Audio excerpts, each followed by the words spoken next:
Hello viewers, स्पर्धा योगी आपल्या YouTube चॅनलमध्ये आपल्या सर्वांचं स्वागत आहे। आपण या व्हिडिओ सिरीज थ्रू दररोज उत्तर लिहिण्याचा सराव करत असतो। जर तुम्ही आपले टेलिग्राम चॅनल जॉईन करून ठेवले नसेल तर आपले टेलिग्राम चॅनल जॉईन करून ठेवा। टेलिग्राम चॅनलवर तुम्हाला आन्सर रायटिंग विषयी सर्व महत्त्वाच्या गोष्टी मिळून जातील। आजचा प्रश्न आहे बघा, भारताने पहिल्यांदाच जागतिक शाश्वत विकास ध्येय निर्देशांकामध्ये पहिल्या 100 देशात मजल मारली आहे। या कामगिरीचे महत्त्व तसेच हे ध्येय मिळवण्यासाठी भारतापुढे असलेल्या आव्हानांची चर्चा करा। तर हा प्रश्न पाहिल्या आपल्याला अभ्यासक्रमाच्या कोणत्या भागामध्ये हा प्रश्न येतो हे समजलं पाहिजे। तर आता शाश्वत विकास ध्येय यामध्ये 17 ध्येय आहेत आणि ती वेगवेगळ्या विषयामध्ये येतात, टॉपिकमध्ये येतात।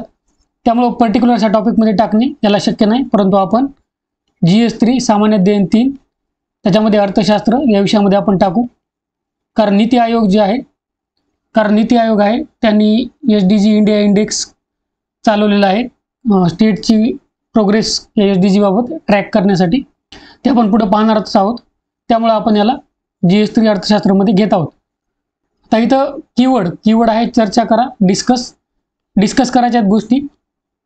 इथं बघा काय काय, भारताने पहिल्यांदा जागतिक शाश्वत विकास ध्येय निर्देशांकामध्ये पहिल्या 100 देशात मजल मारली आहे। अगोदर तर आपल्याला या निर्देशांकाविषयी माहिती पाहिजे थोडी, आणि नंतर काय या कामगिरीचे महत्त्व तसेच ही ध्येय मिळवण्यासाठी भारतापुढे असलेल्या आव्हानांची चर्चा करा। तर इथं काही इनविजिबल गोष्टी असतात त्या आपल्याला उत्तरामध्ये लिहायचे असतात, कारण तुम्हाला प्रश्नामध्ये सगळ्या गोष्टी देणार नाहीत ना ते। तर कसं आपण त्याला वाढवायचं असतं पुढं हे आपण आता पाहूया। तर इंट्रोडक्शन बघा कसं लिहिलेलं आहे।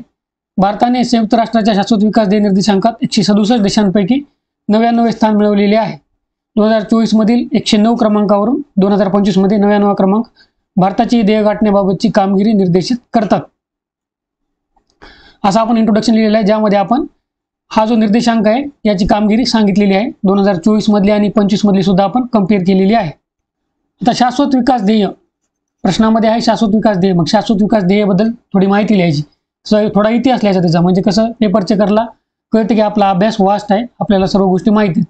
जसं की इथं बघा आपण काय केलेलं आहे, संयुक्त राष्ट्राच्या जागतिक पर्यावरण व विकास आयोगाने आपला हे सर्वांना माहीत असेल आता की आपले साधारण भविष्य आवर कॉमन फ्युचर, तुम्ही ब्रुंडलँड अहवाल ऐकला असेल, तर या आवर कॉमन फ्युचर रिपोर्टलाच ब्रुंडलँड अहवाल सुद्धा म्हणतात।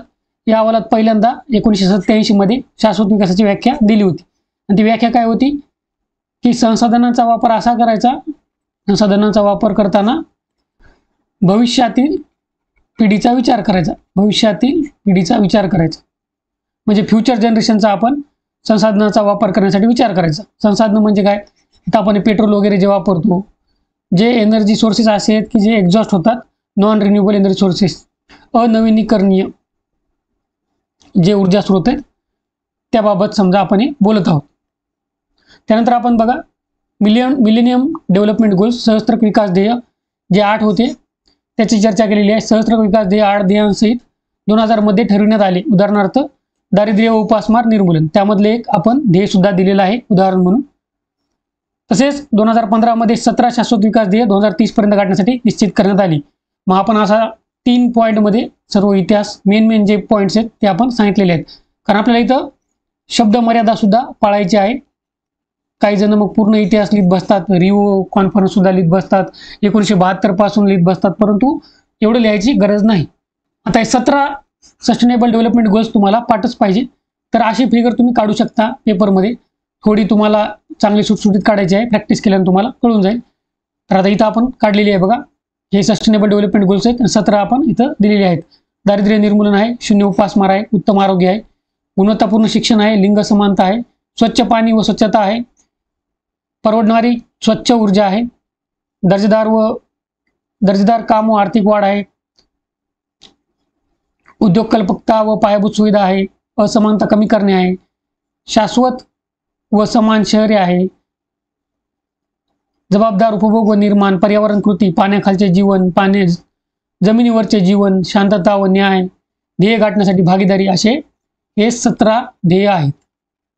हे तुम्हाला असे डायग्रामच्या स्वरूपात सुद्धा तुम्ही काढू शकता, कसेही तुम्ही लिहू शकता, परंतु अशा स्वरूपात काढलं की थोडं आन्सर अट्रॅक्टिव्ह वाटतं, दुसरं काही नाही, याला प्रेझेंटेशन म्हणायचं। आणि नीती आयोगाचा SDG इंडिया इंडेक्स काय याबद्दल तुम्हाला माहिती पाहिजे. आपण 3 पॉईंटमध्ये याची माहिती दिलेली आहे. तर काय नाही, हा इंडेक्स काय करतो, स्टेट्स, राज्य आणि केंद्रशासित प्रदेश जे आहेत त्यांची SDG बाबत जी प्रगती आहे तिचा ट्रॅक ठेवतो, तिचं मूल्यमापन किंवा मापन ठेवतो. हा नीती आयोगाचा SDG इंडिया इंडेक्स 2018 पासून नीती आयोग प्रदर्शित करत आहे. हे पाहिजे दिलेलं आहे. आपण नीती आयोगाने हा निर्देशांक भारताच्या शाश्वत विकास ध्येय गाठण्याच्या कामगिरीचे मूल्यमापन करण्यासाठी सुरू केला आहे. दुसरा पॉईंट बघा, भारताचे संमिश्र गुण 2018 मधील 57 पासून 2023-24 मध्ये 71 झाले आहेत. आता संमिश्र गुण म्हणजे काय, कंपोजिट स्कोर. स्टेट्स आणि युटीज जे आहेत, राज्य आणि केंद्रशासित प्रदेश आहेत, त्यांचा मिळून एक गुण काढले जातात. तर हे संमिश्र गुण इथं आहेत. बघा रायटिंगमध्ये हा फायदा असतो की तुम्हाला सर्व स्टेटची गरज नाही माहीत असण्याची. तुम्हाला संमिश्र गुण जरी माहीत असले तरी तुम्ही एक पॉईंट त्याबद्दल इन्क्लूड करू शकता. तुम्हाला काही गरज नाही महाराष्ट्राचे इन्क्लूड करायचे, केरळचे इन्क्लूड करायचे, परंतु महाराष्ट्राचं तुम्ही लक्षात ठेवा, कारण महाराष्ट्राचं तुम्ही इन्क्लूड केलं की आपल्याला सिलेबसमध्ये जो पॉईंट आहे महाराष्ट्राच्या संदर्भात सहित तो पूर्ण होऊन जाईल आणि तुम्हाला एक्स्ट्रा मार्क्स मिळतील. तिसरा पॉईंट बघा, यामध्ये 16 ध्येयांची पाहणी व राज्य व केंद्रशासित प्रदेशांसाठी केली जाते. त्याच्यामध्ये 17वं ध्येय जे आहे भागीदारीबाबत, तर भागीदारीबाबत ध्येय नाही, कारण ही भारताबाबत गोष्ट आहे. तर याच्यामध्ये आपल्याला भागीदारीची कोणाची गरज नाही, त्यामुळे 17वं ध्येय आपण घेतलेलं नाही. 16 ध्येय यामध्ये आहेत. तर आता भारताची कामगिरी सुद्धा आपण अशी देऊ शकतो, जसं की ध्येय 1 जे आहे, ध्येय 1 कशाबाबत आहे, हे आहे गरिबीबद्दल, म्हणजे दारिद्र्याबद्दल. आपल्याला दारिद्र्याचं निर्मूलन करायचं. तर मनरेगा योजना आपल्याला त्याबाबत, मनरेगा योजना जी आहे हे ध्येय आपल्याला प्राप्त करण्यासाठी मदत करते. ध्येय 2. तर ध्येय 2 काय आहे, हे आहे भुकेचे उपासमारीचे निर्मूलन. तर आपल्याला सार्वजनिक वितरण प्रणाली, प्रधानमंत्री गरीब कल्याण योजना या योजना मदत करतात. तसंच ध्येय 3 जे आहे हे आरोग्याबद्दल आहे, आयुष्यमान भारत योजना आहे. ध्येय 4 जे आहे शिक्षणाबद्दल आहे, राष्ट्रीय शिक्षण 2020.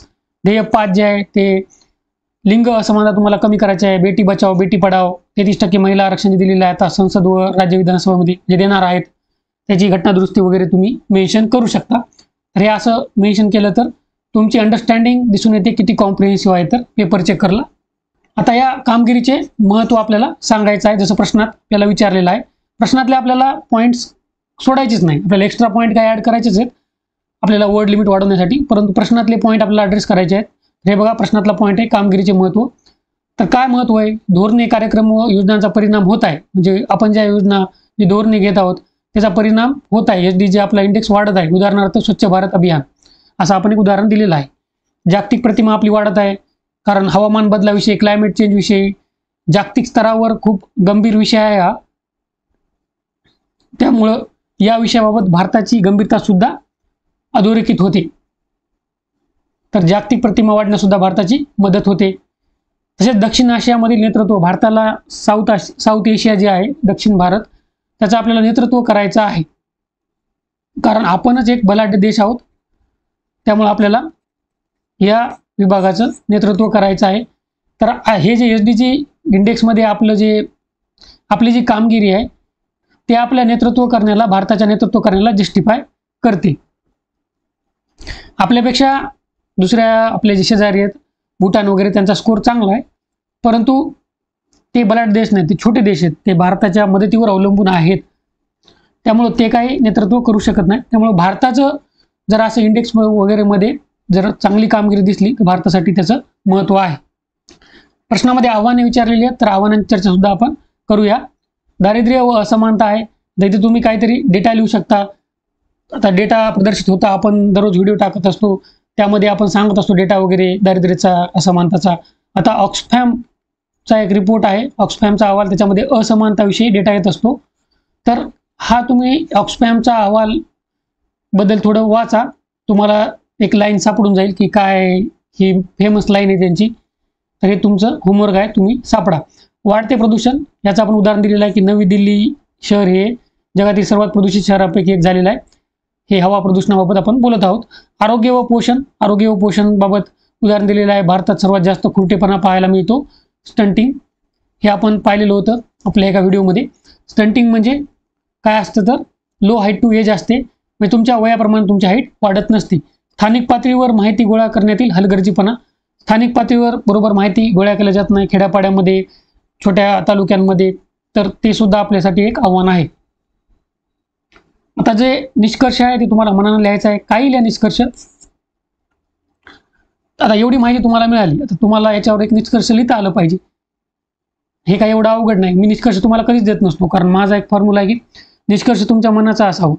निष्कर्ष तुम्ही जर टिपून लिहित असाल तर मग काही फायदा नाही. जर तुम्हाला काही अडचण असेल याविषयी तर तुम्ही कमेंट करून मला विचारू शकता. आशा करतो या व्हिडिओमध्ये तुम्हाला फायदा होईल. All the best. थँक्यू.